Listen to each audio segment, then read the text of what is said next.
Welcome to the time domain power search video for DataVu-PC. We are going to discuss the time domain search capabilities. First, let's talk about time domain power so we make sure that we're all on the same page. Alright, in a 50 ohm system, we have RMS power as RMS volts squared over 50, where 50 is the ohms. That leads us to I squared plus Q squared over 2 divided by 50, or the final RMS power as I squared plus Q squared divided by 100. To convert to dBm, we have power in dBm equals 10 times the log of the RMS power over 1 milliwatt. And that equals 10 times the log of 10 times I squared plus Q squared. Alright, with that calculation out of the way, time domain power is simply the power calculated at each sample. It is comprised of all the frequencies and does not distinguish between multiple signals or noise in signals. These search routines have been optimized to take advantage of your computer's resources.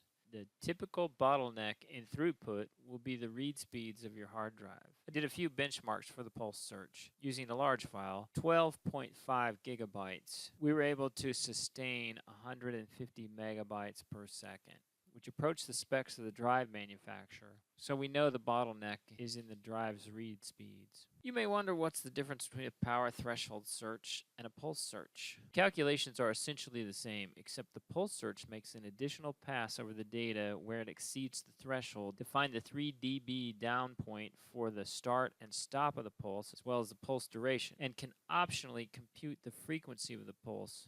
The power threshold search uses the points where the signal exceeds the threshold as the start and where it drops below the threshold as the end. Let's go through the parameters for the time domain search using the pulse search. So we open the settings dialog. That's where the start and stop time indexes are entered. So in this case, we want to go from 0 to 2 milliseconds. Start and stop time indexes not only control the playback, but also the start and stop times for the searches.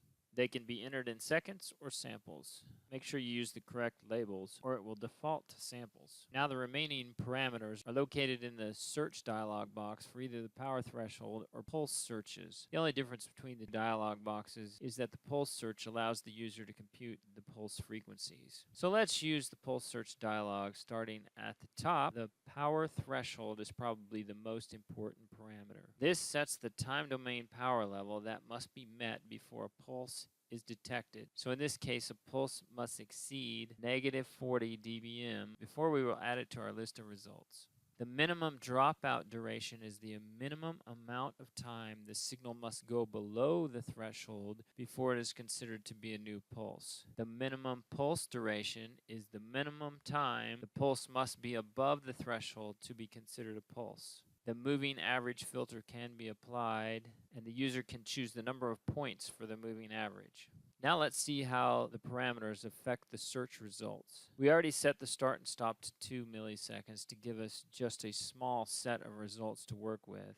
Searching gives us 10 results, but looking at the playback, I count 7 actual pulses. Why is that?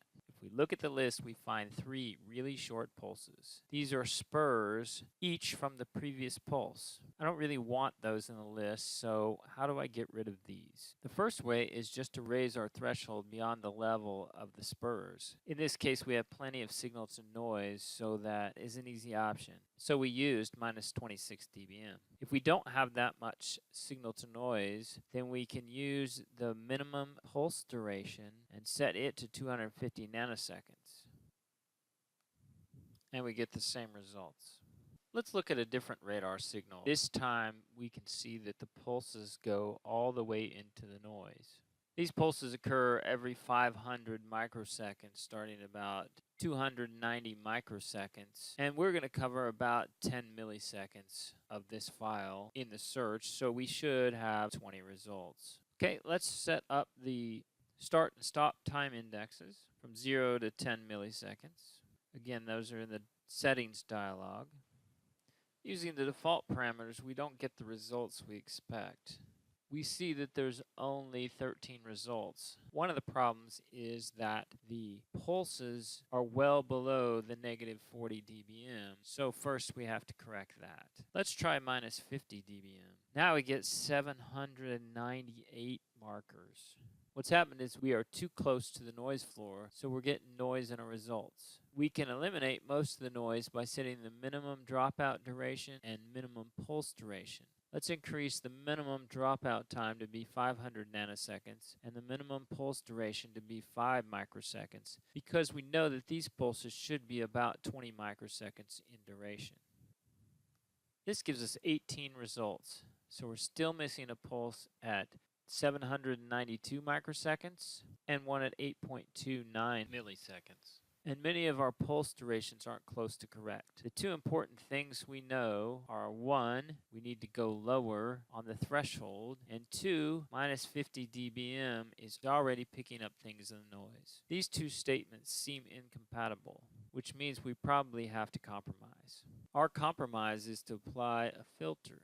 We supply a moving average filter for this reason. What does a moving average filter do? It's fairly obvious that the moving average filter averages the data across the selected number of points.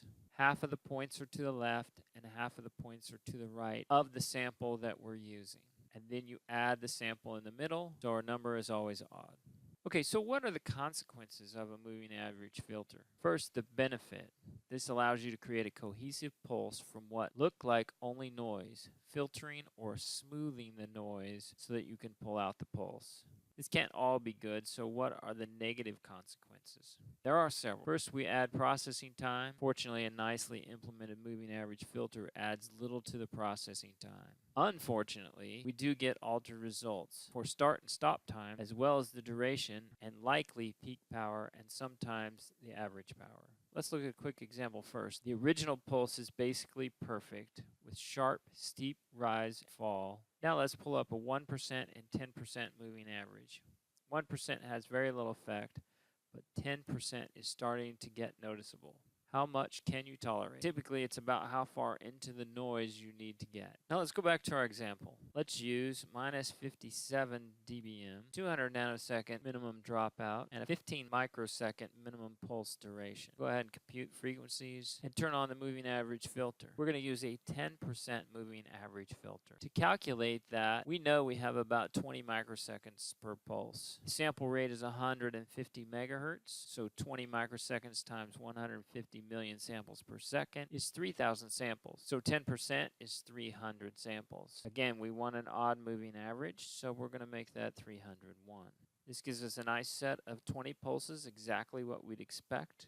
Fairly nice pulse durations and PRIs of what we would expect. The time domain search is a very powerful tool to help you find your signals. Parameters allow for a wide range of flexibilities for the results you need. This has been DataVu-PC Time Domain Search. Thanks for watching.